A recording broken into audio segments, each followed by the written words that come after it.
पुन्हा एकदा ब्रेक नंतर स्वागत आहे आपल्या आवडत्या कार्यक्रमात क्लोजअप हास्य सम्राट. आता हसा मराठीत. तर मी आहे संतोष शिंदे. असं कसं जमेल बोलायला? मी काय जितो आहे? बोलू चांगलं बोलायचंय माझ्याबद्दल. बचेल काय त्यांना? बर ठीक आहे. तर मी संतोष शिंदे कोल्हापूरमध्ये एकांकिका नाटक स्पर्धा वगैरे करत होतो आणि माझी मित्रमंडळी म्हटली की जा क्लोजअप हास्य सम्राटच्या ऑडिशनला.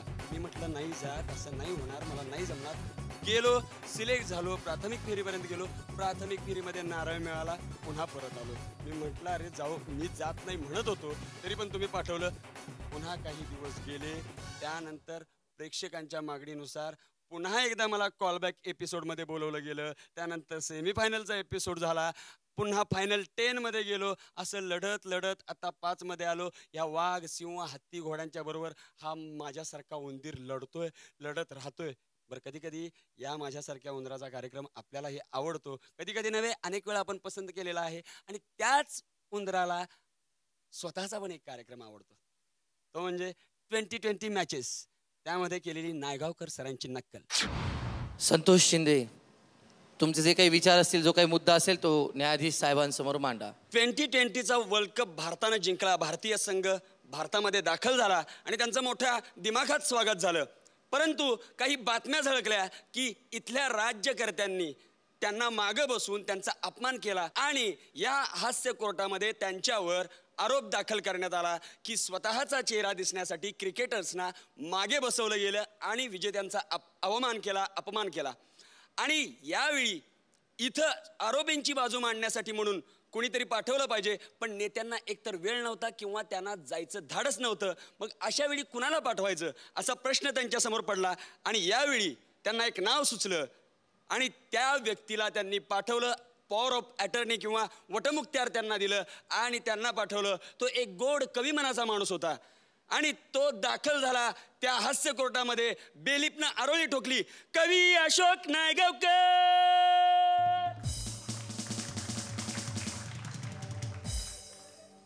नाही म्हणजे खरं सांगतो मी लॉर्ड्स, तुम्हाला म्हणजे खरं सांगतो की अशा काही बातम्या वगैरे झळकल्या आणि आरोप वगैरे झाला म्हणजे तुम्हाला सांगतो की असं म्हणजे अगदी वाईट वाटलं मनाला. म्हणजे की एवढा मोठा असा आरोप केला.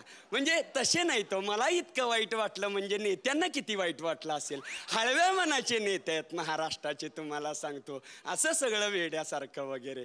मी हा आरोपच वेड्यासारखा किंवा मॅडसारखा आहे असं म्हणेन. आता मी म्हणजे त्याच्या बाबतीत खंडन करण्यासाठी म्हणजे इथं मी आलो. आता तुम्हाला सांगतो, तुम्हाला प्रश्न विचारतो मी की मला सांगा, नेते जास्त दिसतात टी व्हीवर किंवा चॅनेल्सवर किंवा त्यांचे चेहरे दिसतात की क्रिकेटर्सचे दिसतात? आता बघा म्हणजे असं परवाशी ती मोठी मिरवणूक वगैरे असं म्हणजे असं त्याच्यावर म्हणजे बेस्टचं टवळं वगैरे काढून अगदी ते 15 खेळाडू वगैरे उभे केले तुम्हाला सांगतो. आणि अशी ही गर्दी, मागं गर्दी, पुढं गर्दी, म्हणजे त्याला महापूर वगैरे गर्दीचा असंच म्हटलं पाहिजे तुम्हाला सांग. आणि असं सगळं ते सगळी जनता अशी मागं पुढं त्यांना बघते. यामध्ये कुठं चेहरा दिसला का राज्यकर्त्यांचा तुम्ही मला सांगा?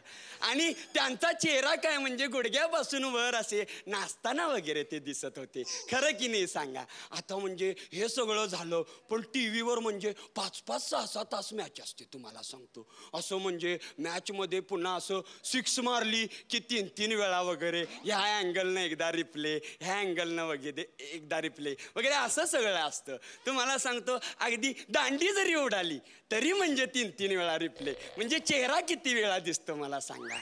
आता असं आमचा रिप्ले वगैरे भाषणाचा, नेत्यांचा वगैरे कधी घेतला का मला सांगा?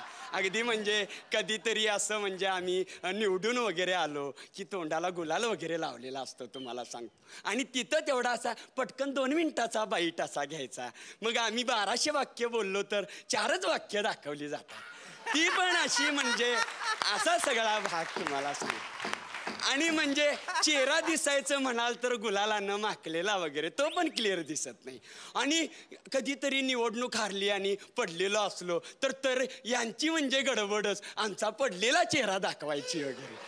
आणि त्यावेळी बोलत नसताना प्रश्न वगैरे विचारतात आणि बाकी सगळं आपणच निगेटिव्ह बोलतात ते प्रणव वगैरे प्रद्युम्न वगैरे चॅनलचे रिपोर्टर. मग मला सांगा आमचं कुठं चुकलो? आणि तुम्हाला सांगतो 5-5 तास मॅच असते, मध्ये ब्रेक झाला की ब्रेकमध्ये जाहिरातीमध्ये सुद्धा यांची चेहरी. म्हणजे मला सांगा.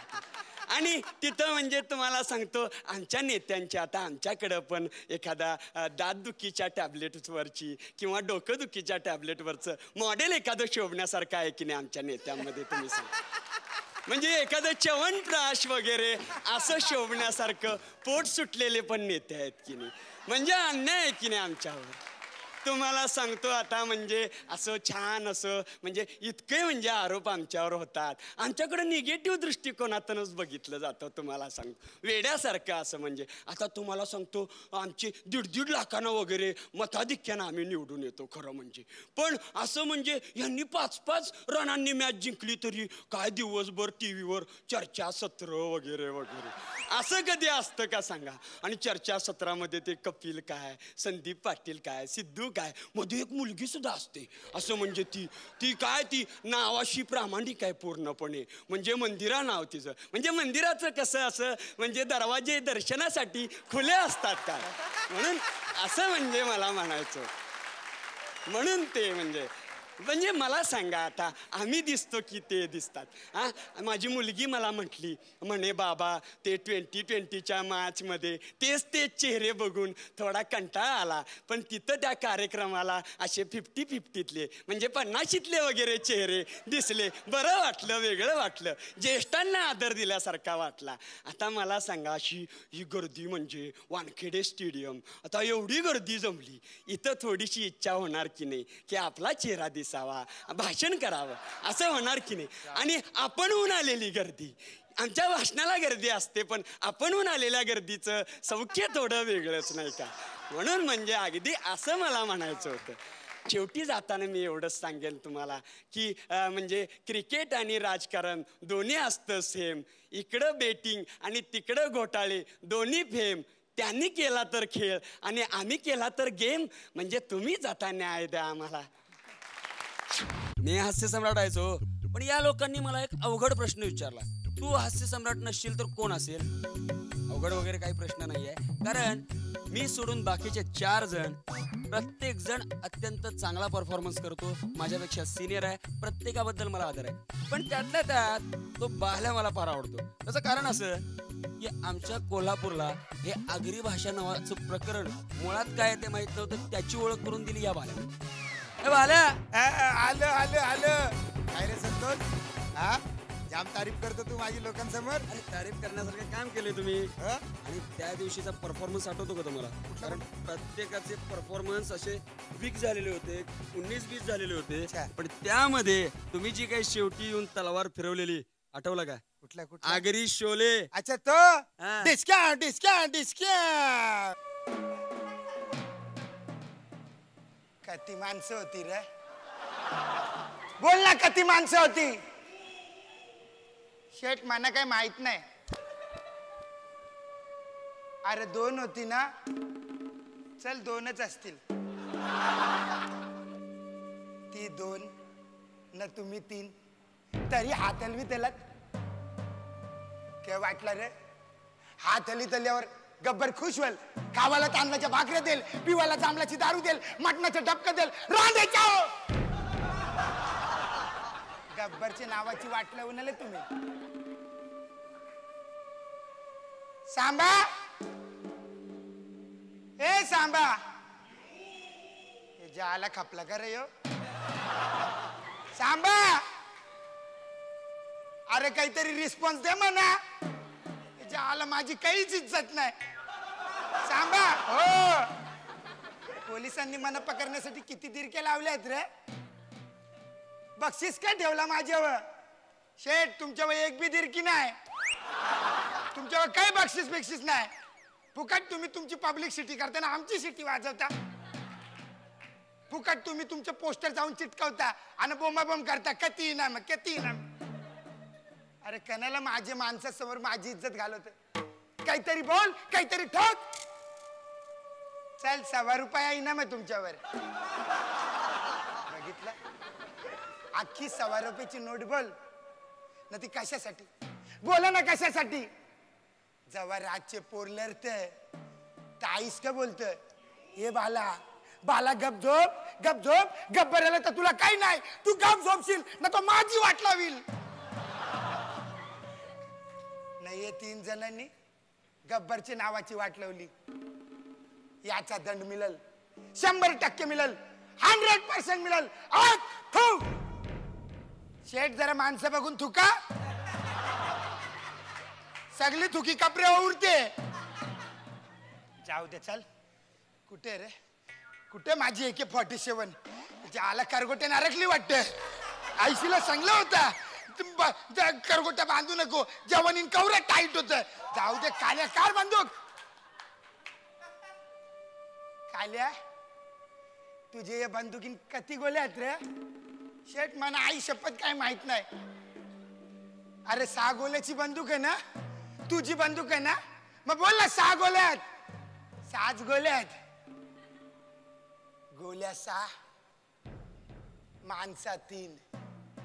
गणित चुकलेलं आहे, साफ गणित चुकलेलं आहे. तरी सांगत होतो शेठ, शाळेत जा. बघितलं, चुकलं ना गणित. मला शिकवतस शेठ, मी का तू? तुम्ही गणित चुकलाय ना, आता सोडवता बघ. मी काय करता 3 गोल्या ढागात उरवता. बघा रे साल्यानं कबूतर खाली पडली का? आता हिशेब बरोबर आहे. आता मी काय करता, याची चक्री फिरवता. खारबूर खिरबीर खारबूर.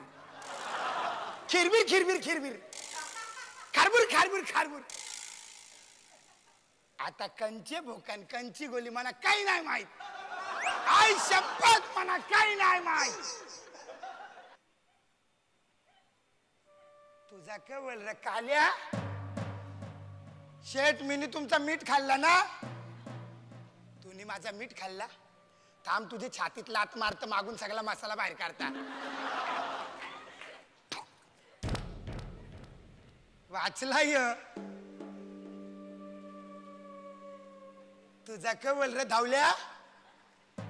शेठ, माझा केवळ जे याच्या बोल तेच माझा बोल ना, यो बी वाचला. तुझा कवल रे बेमट्या. शेठ, कवा मी तुम्हाला आंघोळ घालायचो ना, काल्या डगरीन माझी पाठ घासून तुम्ही माझं अंग सोलून काढले. तुम्हाला आंघोळ घालायचा, थांब तुला शेवटची आंघोळ घालता. कमाल झाली. तिघांना बी गोल्या नाही लागल्या, दिवाळीतल्या फुसक्या गोल्या. कमाल झाली.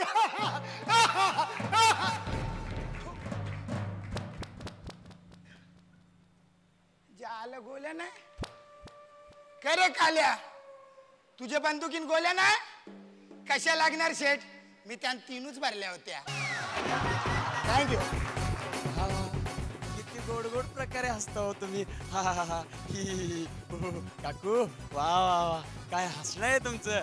पण हसून मला माहिती आहे तुम्ही दमलेला आहात. मग घेऊया एक हास्य विश्रांती. हास्य सम्राट.